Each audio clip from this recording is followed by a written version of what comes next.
Ces derniers temps, j'ai pris une mauvaise habitude qui était de tout le temps consulter mon GSM. Et cela peu importe ce que je fais et peu importe où je vais. Il est dans ma poche et presque frénétiquement, je le sors à plein de moments, certains plus pertinents et d'autres beaucoup moins. C'est presque devenu un réflexe. Et sans réfléchir, je le prends. Alors que consciemment, je ne me suis pas dit dans mon cerveau, tiens, mais je vais prendre mon GSM parce que je dois faire telle ou telle chose. Non, en fait, je le prends, je le déverrouille et après, je suis plongé dans ce GSM alors que j'étais en train de faire une autre activité. Il n'est pas rare que je cuisine en sortant mon GSM, il n'est pas rare que je fasse du nettoyage en faisant mon GSM, il n'est pas rare que je travaille en utilisant mon GSM, il n'est pas rare même que j'aille aux toilettes tout en prenant mon GSM avec moi pour regarder des vidéos, pour envoyer des messages ou autre. Parfois, c'est le comble du comble, j'utilise même mon GSM en regardant un autre écran et donc parfois je scrolle même sur mon GSM en regardant la télé.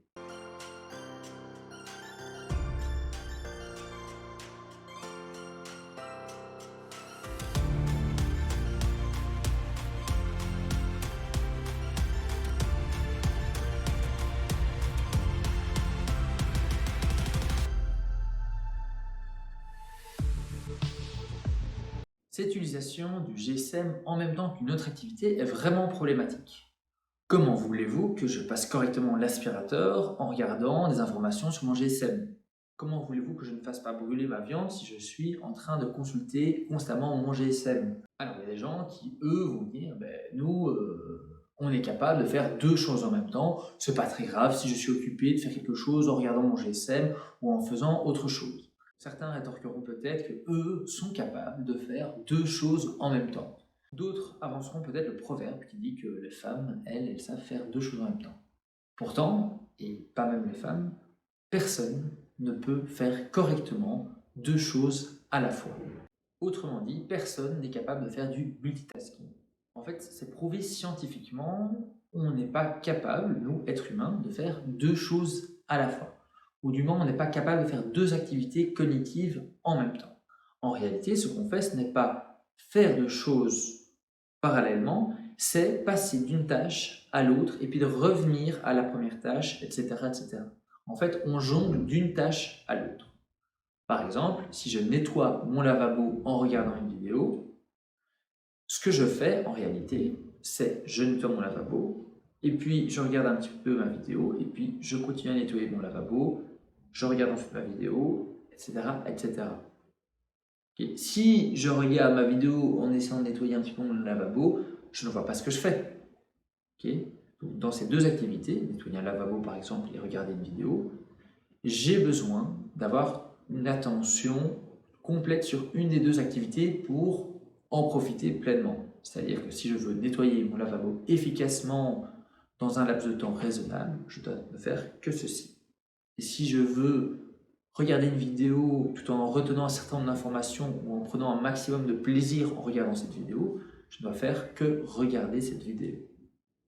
Et le problème aussi de faire ces deux choses en même temps, c'est qu'en fait, notre cerveau, en passant très rapidement d'une activité à l'autre, il va avoir besoin d'un petit temps d'adaptation pour se remettre en pleine concentration sur l'activité nouvelle. Donc, par exemple, si je lave mon lavabo, je regarde une vidéo, je dois un peu reprendre le fil de ce qui a été dit dans la vidéo, et puis après, quand je lave à nouveau le lavabo, je dois voir où j'en étais, où étaient les tâches qui étaient présentes dans mon lavabo.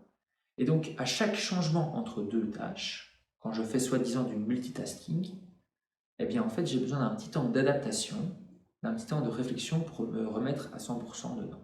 Alors, vous allez peut-être me dire que ce petit temps d'adaptation paraît très court. Cependant, pour des activités cognitives, il y a une étude californienne qui a démontré qu'il fallait en moyenne 23 minutes pour se refocaliser à 100% sur une activité qui nécessite quand même une concentration certaine.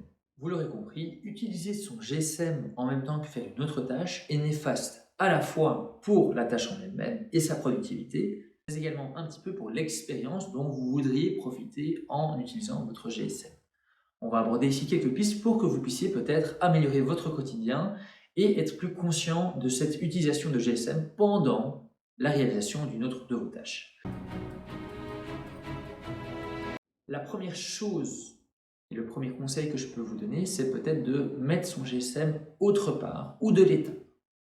En étant éteint ou en étant autre part, vous n'y avez pas accès et donc vous n'avez plus le réflexe instinctif de prendre votre GSM pendant que vous êtes occupé à faire autre chose. Ainsi, vous coupez à la source le problème de multitasking qui est peu efficace. Si jamais certains d'entre vous ont peur de manquer une information importante ou de manquer une urgence parce que leur GSM n'est pas allumé ou qu'il est à un autre bout de leur appartement par exemple, vous pouvez toujours le laisser sur le volume ou laisser plutôt les appels sur le volume. Car s'il y a véritablement une urgence, quelque chose que vous devez résoudre dans les minutes qui suivent, on va vous appeler. Si un ami ou un membre de la famille a un gros souci qu'il a besoin de vous, il ne va pas vous envoyer un message sur les réseaux sociaux ou ne va pas répondre à un de vos commentaires sur une de vos publications. Non, il va vous appeler. Donc, je trouve que les craintes sont un petit peu infondées si jamais vous avez cette peur de distance avec votre GSM ou si jamais vous avez peur qu'il soit éteint et que vous manquiez quelque chose. Ensuite, vous pouvez agir avec un principe de récompense, c'est-à-dire que vous avez peut-être un certain nombre de tâches à effectuer, que ce soit professionnellement, que ce soit en termes d'organisation personnelle de votre foyer, des choses au niveau de l'administratif, des choses à nettoyer, etc., etc. Si jamais vous avez toutes ces tâches-là nécessaires à faire, mais que vous voulez quand même aller sur votre GSM, regarder une vidéo par exemple, consulter un réseau social, etc., vous pouvez donc vous donner en récompense que quand vos tâches quotidiennes principales seront faites, vous pourrez ensuite, dans un deuxième temps, prendre votre GSM et regarder la vidéo de votre youtubeur préféré en récompense par exemple, ou bien consulter ce réseau social pendant une demi-heure par exemple. Faisant comme cela, eh bien en fait, vous allez mettre une première étape qui est de faire toutes ces tâches, et une deuxième étape qui est de vous donner la récompense de pouvoir consulter votre téléphone. Ainsi donc, vous n'allez pas faire les deux tâches en même temps, mais vous ferez bien une dans un premier temps seule et la suivante en tant que récompense. Donc, vous ne ferez pas du multitasking qui sera alors inefficace. Alors, s'il y a toujours des personnes qui ont un petit peu la bougeotte et qui veulent faire plusieurs choses en même temps parce qu'ils sont vite lassés de faire une seule chose à la fois, il y a un certain type de multitasking qui entrave beaucoup moins la productivité. Donc, comme je l'ai dit précédemment, si vous faites deux activités cognitives en même temps, ça ne va pas aller. Aucune des deux tâches cognitives ne sera résolue efficacement, ça c'est clair. Par contre, ce que vous pourriez éventuellement faire, c'est une activité manuelle relativement simple que vous avez l'habitude de faire. Cuisiner un repas dont vous avez la maîtrise, réparer quelque chose qui n'est pas trop compliqué, donc c'est-à-dire réparer quelque chose sans avoir besoin d'un plan très détaillé sur comment faire, passer l'aspirateur. Je ne pense pas que vous ayez besoin de dégager d'énormément de ressources cognitives pour passer l'aspirateur.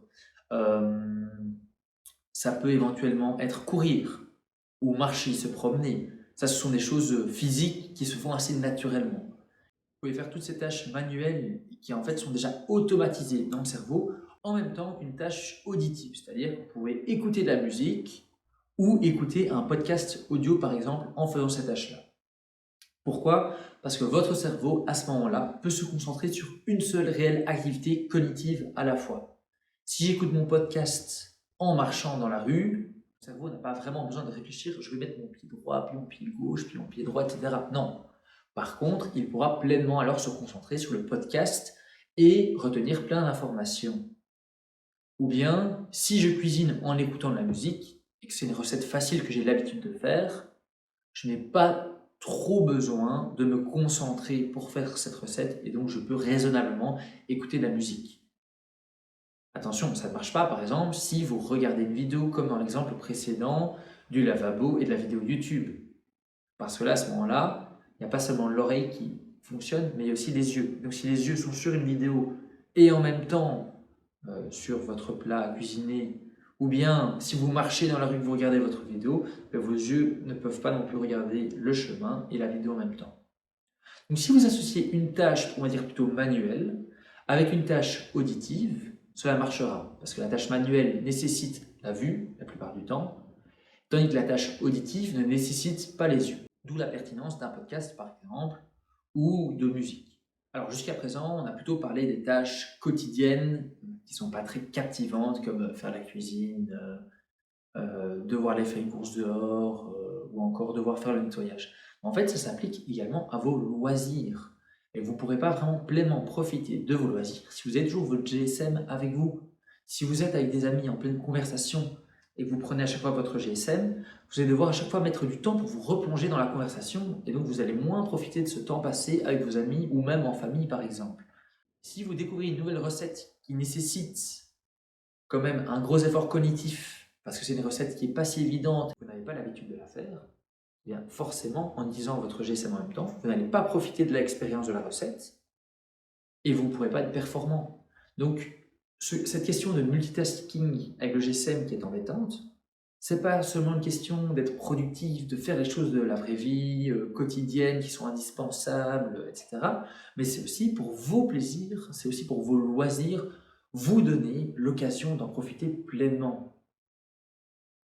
En étant sur les deux à la fois, vous ne serez ni là ni ailleurs. Vous serez quelque part entre votre GSM et votre activité. Et le bien-être, c'est aussi savoir profiter du moment présent. Et en faisant deux choses en même temps, on ne profite pas vraiment d'un moment présent focalisé sur une seule chose. On vit tout et rien à la fois.